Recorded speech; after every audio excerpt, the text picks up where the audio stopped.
réalisez-vous?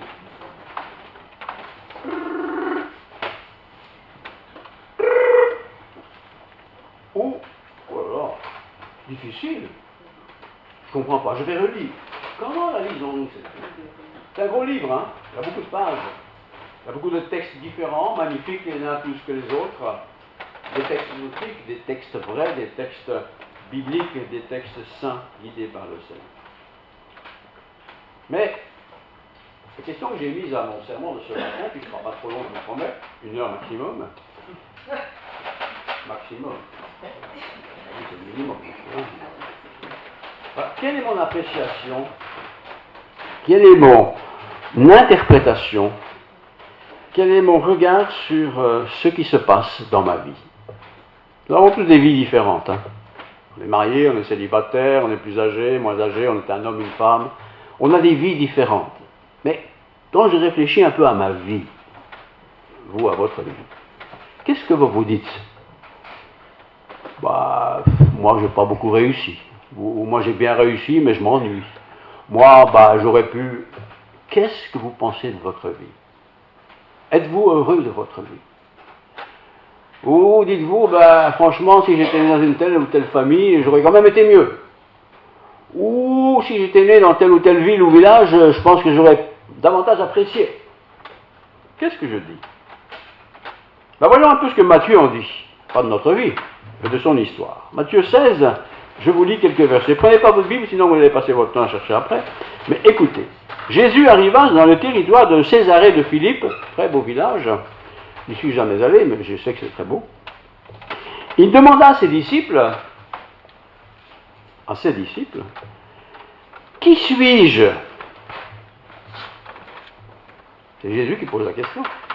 Qui suis-je d'après les hommes? Qu'est-ce que les hommes pensent de moi? Qu'est-ce qu'ils disent de moi? C'est Jésus qui pose la question. Moi, le Fils de l'homme. Il répondit donc, les disciples, bah, les uns disent que tu es Jean-Baptiste. Jean-Baptiste, c'est le baptiseur d'autrefois. Les autres disent que tu es Élie. Élie, c'était un prophète. Il est déjà mort depuis longtemps, une réincarnation quelque part. Les autres disent que tu es Jérémie, l'un des prophètes. Chacun sa petite version, là. Hein? Et d'après vous, qui suis-je? Leur dit-il. Qui suis-je? Simon-Pierre, toujours le caïd, hein, Simon-Pierre répondit, tu es le Messie, le Fils du Dieu vivant. Bonne réponse. Mais c'est pas parce qu'on a la bonne réponse qu'on a la bonne action. Tu es le Fils, tu es le Messie, le Fils du Dieu vivant. Pas le Fils d'un Dieu mort, mais le Fils du Dieu vivant. Jésus reprend la parole. Il lui dit, Pierre donc, tu es heureux? Simon, fils de Jonas, tu es heureux? Tu viens de dire quelque chose d'important. Tu es heureux? Car ce n'est pas une pensée humaine qui t'a révélé cela. C'est mon Père céleste. Et moi je te dis, donc c'est Jésus qui dit ça à Pierre, mais il le dit à nous aujourd'hui, et moi je te dis que tu es Pierre, un petit jeu de mots là. C'était son nom. Mais Pierre, c'était ici le roc. Tu es Pierre, parce que Pierre, c'est aussi quelque chose de solide, un caillou, une pierre, voilà. Tu es Pierre, et que sur ce rocher, c'était quoi le rocher? Question, est-ce que c'était Pierre, celui à qui il s'adressait? Est-ce que c'était un rocher qui se trouvait là, quelque part dans l'environnement? Et je te dis que sur ce rocher, je construirai mon église. Et les portes du séjour des morts ne l'emporteront pas sur elle. Je te donnerai les clés du royaume des cieux. Je te les donnerai. Ce que tu liras sur la terre aura été lié dans le ciel. Et ce que tu délieras sur la terre sera aussi délié au ciel. Alors, il ordonna, c'est plus une invitation, il ordonna aux disciples de ne dire à personne qu'il était le Messie. C'est pas le moment, c'était pas le moment. N'en parlez pas à personne. C'est pour vous d'abord. Dès ce moment, Jésus commença à montrer à ses disciples qu'ils devaient aller à Jérusalem. C'est le parcours qu'il fallait suivre. Beaucoup souffrirent de la part des anciens, Les anciens, c'est les anciens de la religion. Là. Il va beaucoup souffrir à cause d'eux. Il ne faut pas être sympa avec lui. De la part des anciens, des chefs des prêtres et des spécialistes de la loi. Être mis à mort et ressuscité le troisième jour. Alors Pierre c'est le disciple un peu audacieux comme ça. Alors Pierre le prit à part, met sur le côté avec Jésus, et se mit à le reprendre en disant, vous vous rendez compte, Pierre reprend le maître à part, tout seul, lui, en tête à tête, que Dieu t'en garde, Seigneur, cela ne t'arrivera pas. Il est devenu chef, il est devenu un peu voyeur là, il sait déjà comment ça va se passer, il n'en savait rien du tout en fait. Cela ne t'arrivera pas. Mais Jésus se retourna et dit à Pierre, arrière, Satan! Oh, j'entends cette voix. C'est pas cette voix que j'ai faite, mais j'entends la scène. Arrière, Satan! Pierre parlait, mais en fait c'est Satan qui parlait en lui. Parlait. Arrière, Satan, tu es un piège pour moi. Tu es un piège. Car tes pensées ne sont pas les pensées de Dieu, mais celles des hommes. Alors, Jésus dit à ses disciples, si quelqu'un veut être mon disciple, c'est pas si simple que ça, qu'il renonce à lui-même, qu'il se met de côté, qu'il se charge de sa croix.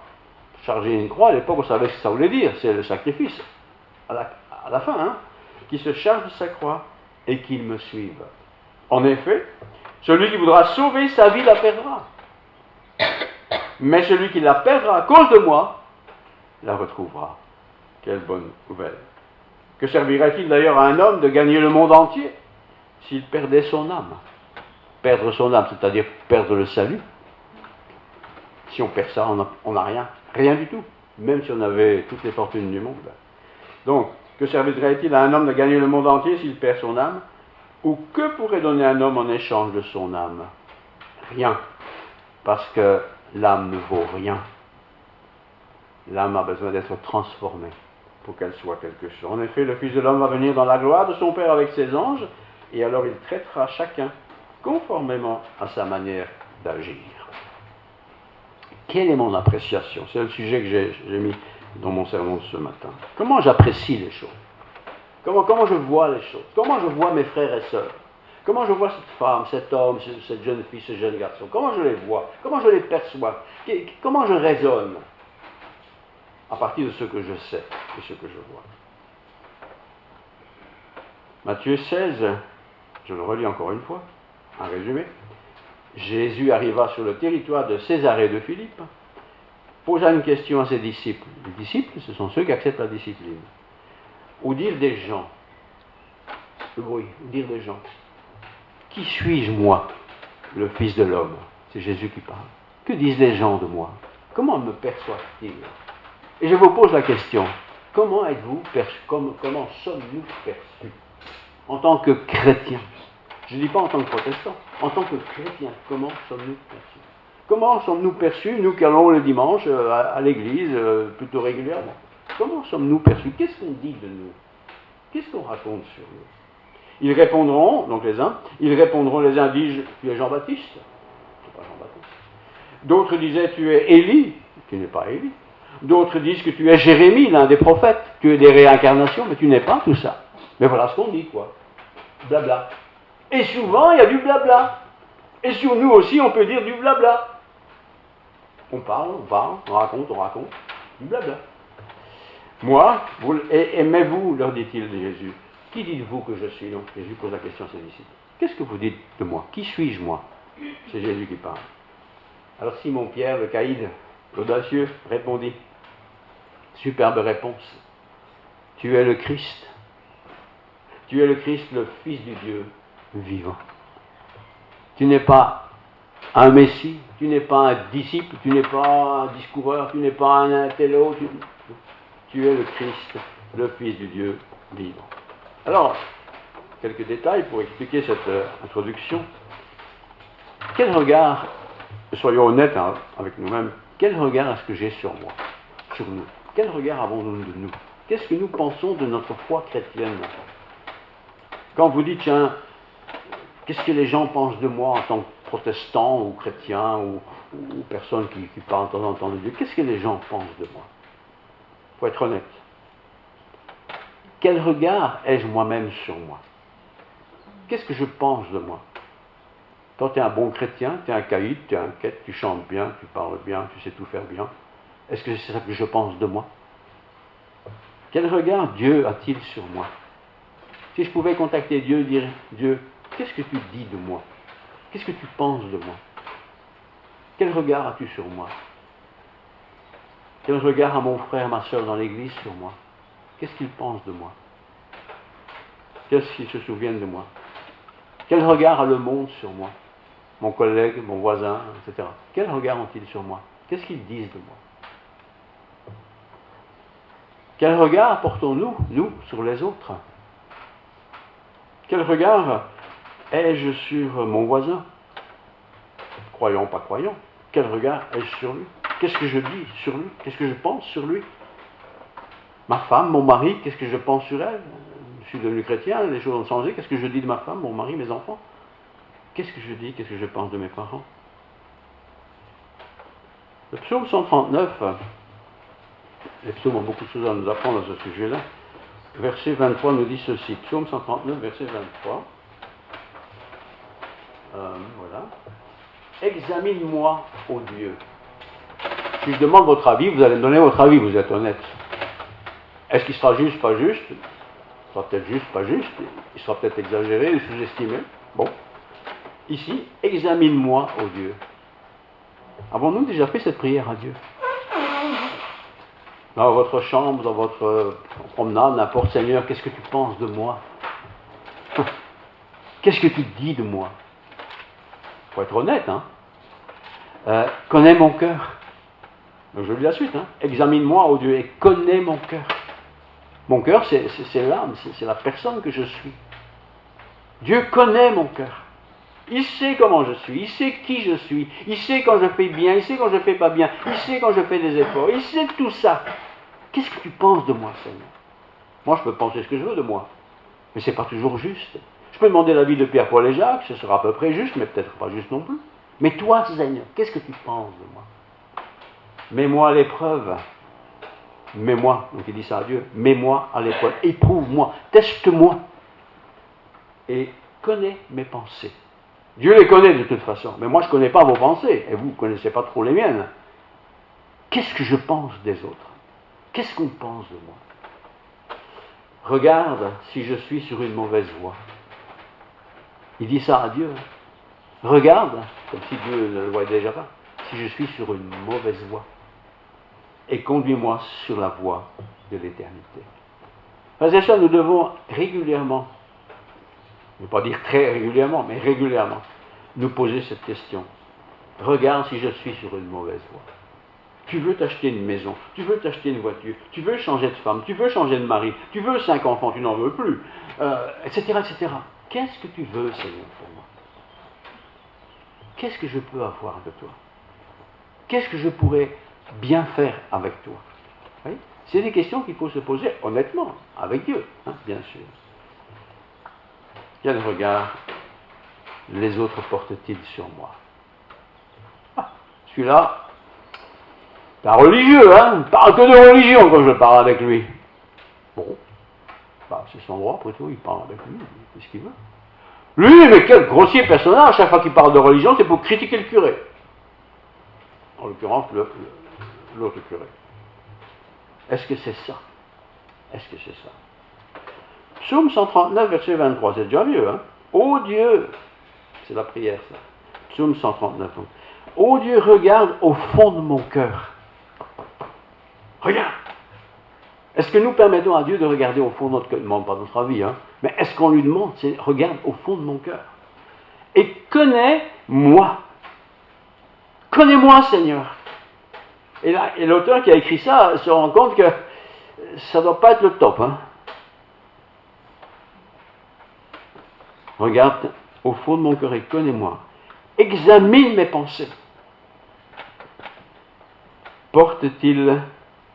Et regarde mes pensées. Vois mes soucis. Vois mes soucis. On peut avoir l'apparence d'être quelqu'un toujours content, heureux, la vie est belle, tout va bien, toujours sympathique, toujours une petite note d'humour, très bien, pas de problème.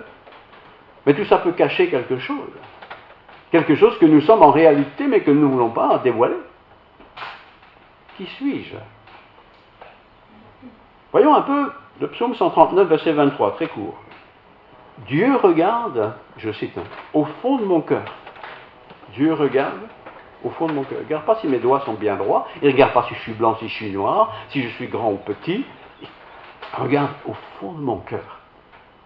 Ça veut dire ce que je pense vraiment, ce que je suis réellement. Regarde au fond de mon cœur et connaît et examine mes pensées et voit mes soucis. Je peux être un chrétien très sympathique, très comique, très engagé, très tout ce qu'on veut, quoi. Mais en réalité, être quelqu'un de différent. Mais on le cache, parce qu'on ne veut pas nous connaître. On préfère dire, moi je prie tous les soirs. Oui, tu pries tous les soirs, pas de problème. Mais est-ce que tu pries vraiment le Seigneur tous les soirs? Et si tu le fais, pourquoi tu le dis? C'est ton affaire entre Dieu et toi. Oui. Mais si je ne dis pas ça, si je ne le partage pas, ça me sert à quoi? Vous voyez? Point de vue de la famille sur David, 1 Samuel 16, verset 11, 12. Isaïe, c'est le patron, c'est le père, fit passer ses 7 fils devant Samuel. Samuel, c'est le prophète. Il a 7 fils, 7 garçons, et il les fait passer devant Samuel. Samuel, c'est un peu l'inspecteur, si vous voulez. Et Samuel dit à Isaïe, l'Éternel n'a choisi aucun d'eux. Je viens pour choisir quelqu'un, pour servir Dieu. 7 garçons, 7 bons garçons, bonne famille, pas de problème. Et il passe. Et le prophète dit non, Dieu n'a choisi aucun des 7. C'est embêtant ça. Puis Samuel dit à Isaïe, n'y a-t-il pas d'autres jeunes gens dans ta famille?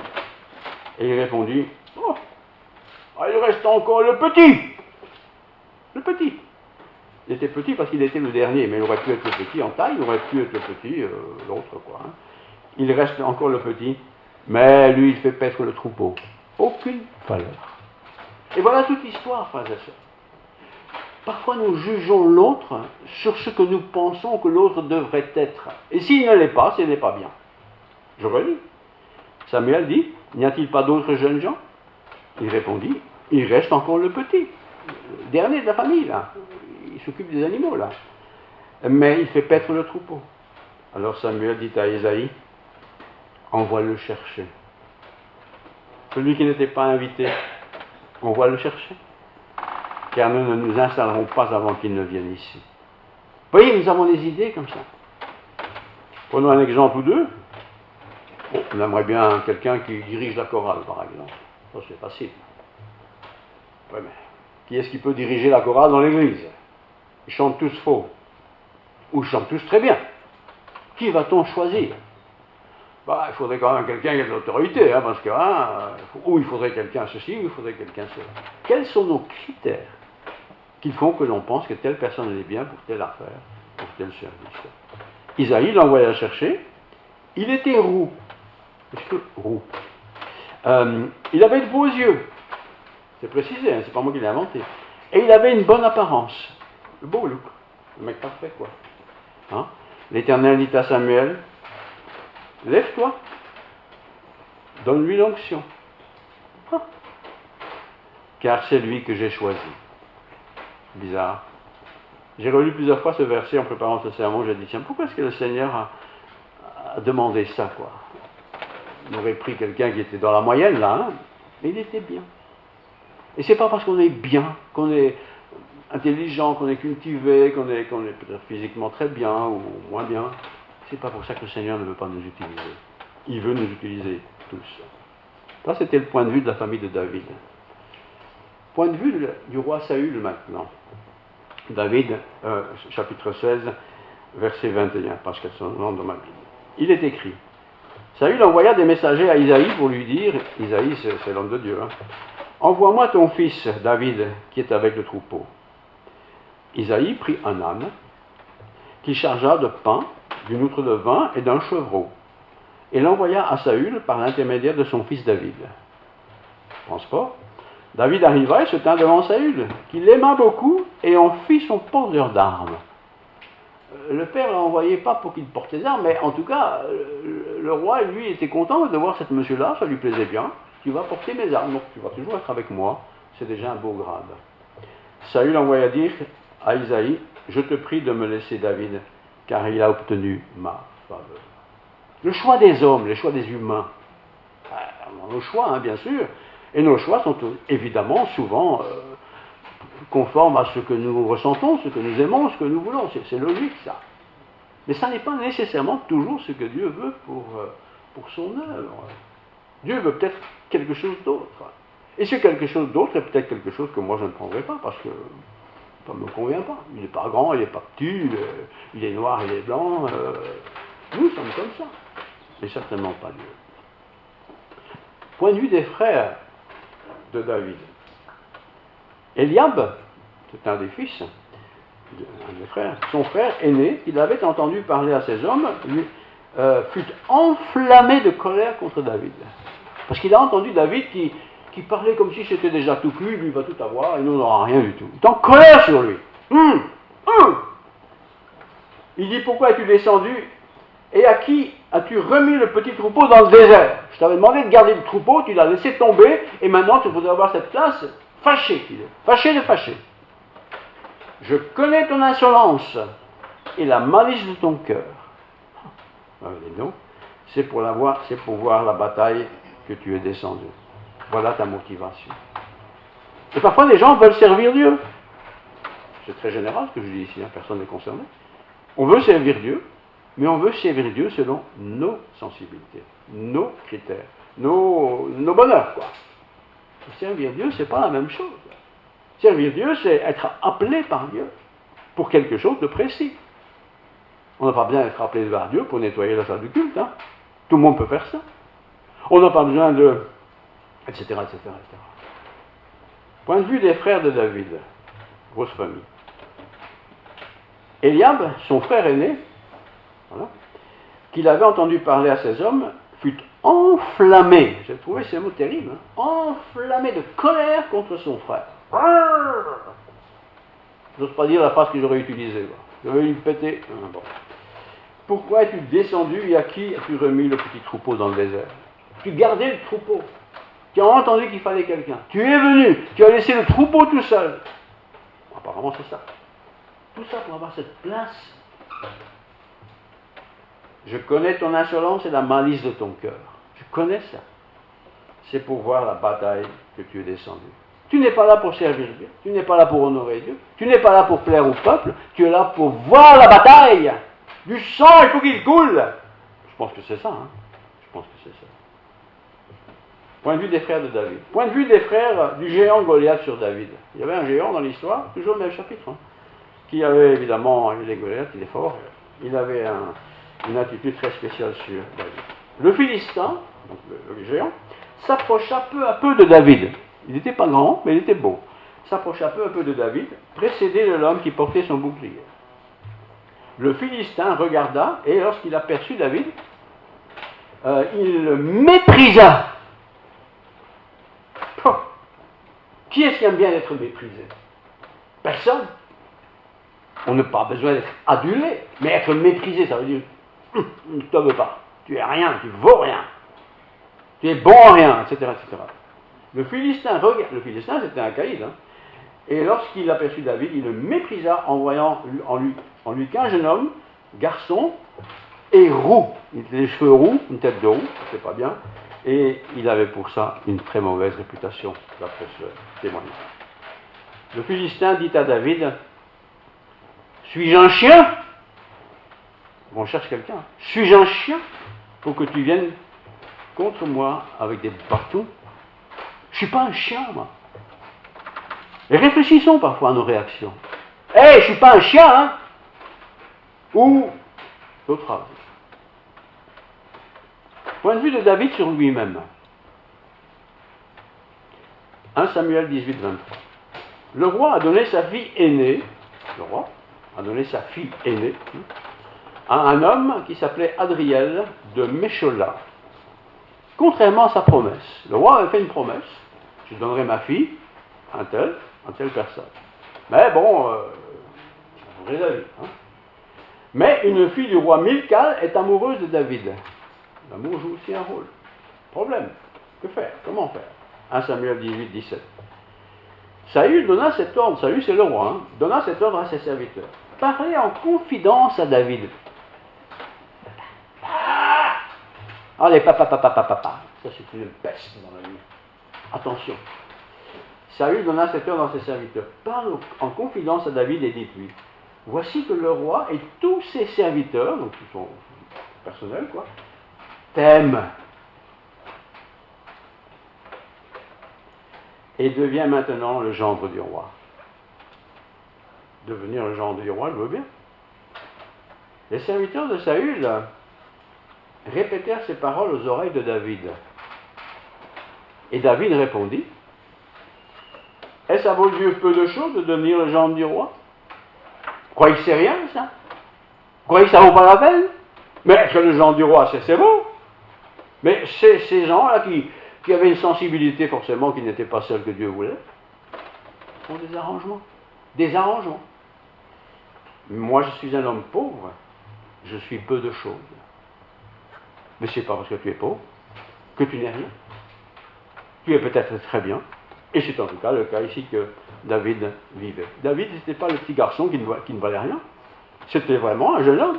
Il travaillait bien, il écoutait ses parents, il était croyant, mais évidemment, avec ça, qu'est-ce qu'on fait? On ne fait rien. Il n'a rien. Il ne peut rien, il ne sait rien. C'était l'interprétation. Faire attention quand on juge sur quelqu'un. Faire très attention. Faire très attention. Ah, point de vue d'une femme amoureuse. Ça, c'est intéressant. Ça s'appelle Michal. 1 Samuel 18, 20. Elle va sauver son père. C'était une famille nombreuse. La famille nombreuse était composée de tous les garçons, sauf cette fille, Michal. Et cette fille, Michal, avait beaucoup d'amour pour son père. Mais une fille, à l'époque, ça ne comptait pas beaucoup. Mais elle avait beaucoup d'amour pour son père. Et elle va s'occuper de son père. Elle va le soigner, quoi, quelque part. Les garçons, eux, vivement qu'ils meurent, c'est moi qui aurai la place. Et l'autre dit non, c'est moi qui l'aurai, je suis plus vieux que toi. Non, c'est moi parce que moi je parle mieux que toi. Vous pouvez lire l'histoire, j'ai rien inventé, j'ai résumé simplement. Résumé. Point de vue d'une femme amoureuse, point de vue de Dieu sur David. Acte 13, 22, Évangile, le Nouveau Testament. Après l'avoir écarté, Dieu leur suscita pour roi David. Ils ont cherché, là, ils ont tâtonné, hein, ils ont choisi un peu Pierre, Paul et Jacques. Et pour finir, c'est Dieu qui va intervenir. Dieu suscita pour roi David, auquel il a rendu ce témoignage. J'ai trouvé David, fils d'Isaïe, famille modeste, hein, homme selon mon cœur, qui accomplit toutes les volontés. Les gens n'en voulaient pas. Il ne vaut rien. C'est le petit du famille du coin, quoi. Mais non, il a agi comme Dieu l'a voulu qu'il agisse. Et c'est pourquoi nous devons faire attention à nos enfants, à notre jeunesse, hein, de ne pas les emmener dans des voies qui ne soient pas celles de Dieu. On les amène, on les éduque, on les instruit, on les accompagne. Et petit à petit, ils progressent dans les choses de Dieu. Jusqu'au moment où Dieu va dire, toi j'ai besoin de toi pour ceci ou j'ai besoin de toi pour cela. Tu seras à mon service. J'ai trouvé David, c'est écrit comme ça, fils d'Isaïe, homme selon mon cœur. Il n'avait pas changé de tête. Hein.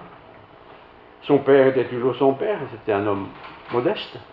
Mais j'ai trouvé David, fils d'Isaïe, c'est son père, un homme selon mon cœur. Si nous voulons plaire au Seigneur, c'est pas parce que j'ai des belles coupes de cheveux, c'est pas parce que j'ai des beaux vêtements, c'est pas parce que si, c'est pas parce que ça, c'est parce que je plais au Seigneur. Et comment plaire au Seigneur? Il suffit de dire sa parole, c'est aussi simple que ça. Un dernier exemple. Point de vue de Jonathan. Jonathan, c'était un copain à David, c'est 1 Samuel 18. Hein. Quel est son point de vue à ce copain? Dès que David eut fini de parler à Saül c'est le grand caïd qui sait tout, là, hein, Jonathan s'attacha à David. Il est devenu quelqu'un qui a aimé sincèrement l'autre. Et il est bon d'avoir des amis, masculin, féminin. Il est bon.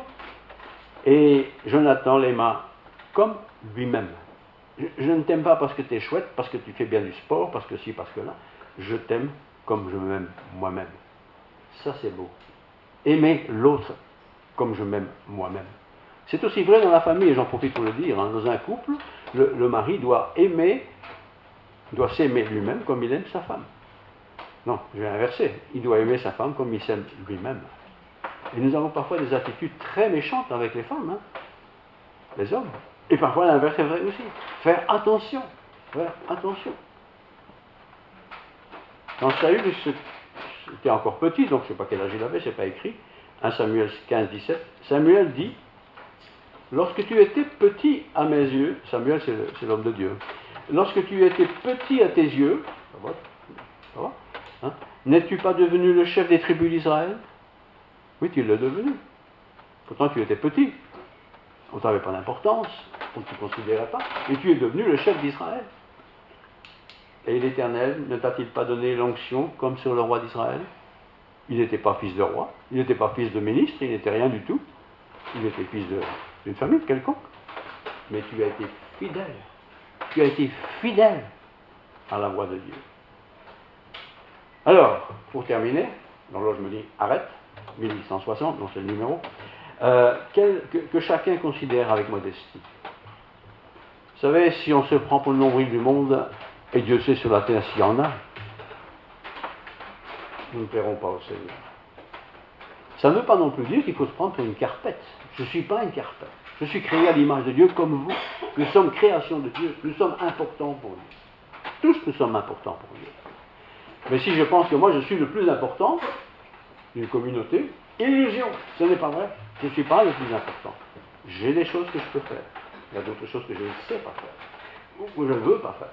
Mais ce que je veux faire, ce que je peux faire, je veux le faire pour le Seigneur. Et pour le bien, en l'occurrence, de la communauté, si nous parlons d'une communauté. Je termine, 2 versets, 1 Samuel 15, 17. Samuel dit, lorsque tu étais petit à tes yeux, n'es-tu pas devenu le chef d'une tribu d'Israël? Tu étais petit à tes yeux, hein? Tu es devenu le chef d'une tribu d'Israël, c'est pas rien. L'Éternel ne t'a-t-il pas donné l'onction comme au roi d'Israël? Oui. Que chacun, donc, considère avec modestie qui il est. Il ne s'agit pas de s'écraser pour s'écraser. Il ne s'agit pas de dire, moi je suis un peu bête, je ne sais rien faire. C'est pas du tout ça, loin s'en faut. Je lis, Romains 12, 3. Romains 12, 3. La grâce qui m'a été donnée, non, par la grâce qui m'a été donnée, mais elle vous est donnée aussi, hein, exactement la même chose, je dis à chacun d'entre nous, vous, de ne pas avoir de prétention, je cite, excessive et déraisonnable.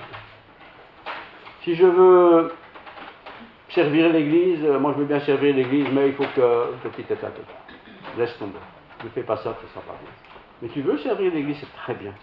Tu veux être utile au royaume de Dieu, c'est parfait. Mais sois modeste, sois humble. Ne cherche pas la gloire. Ne cours pas après la gloire. Je termine la lecture.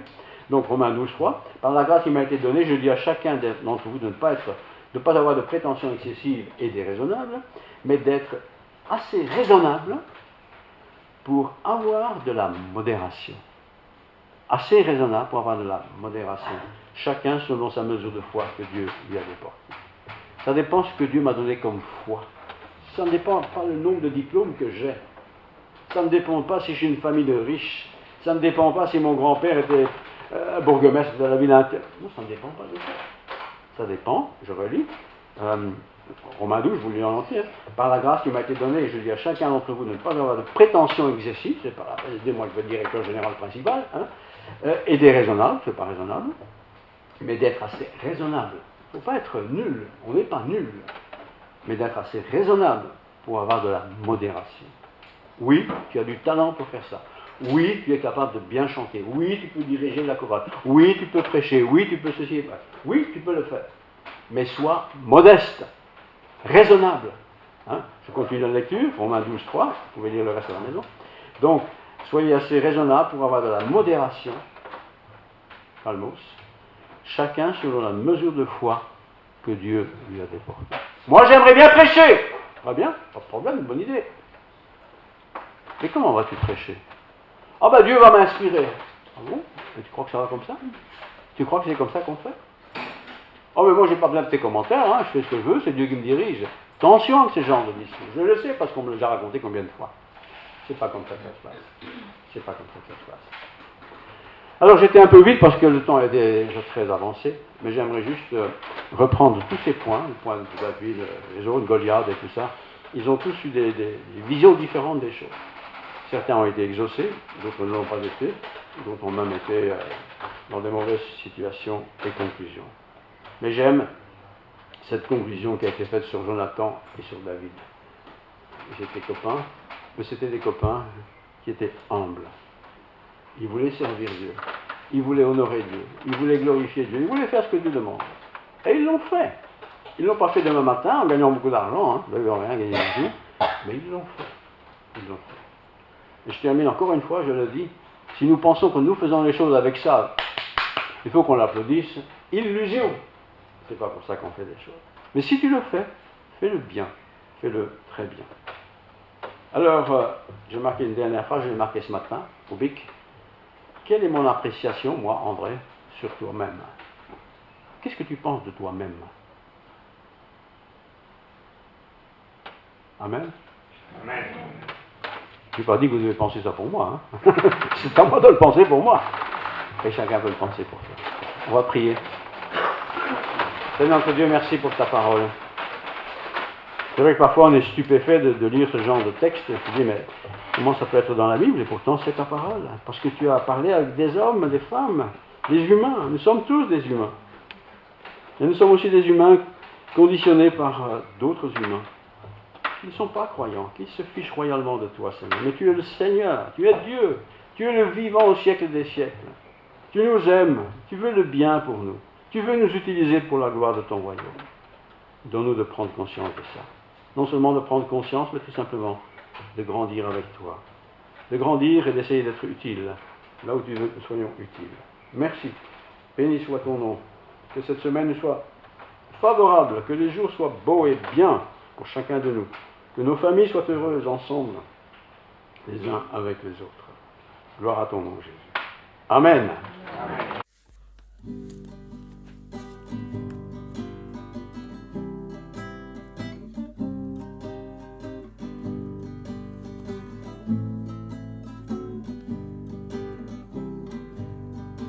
Tendre Père, j'aime te contempler.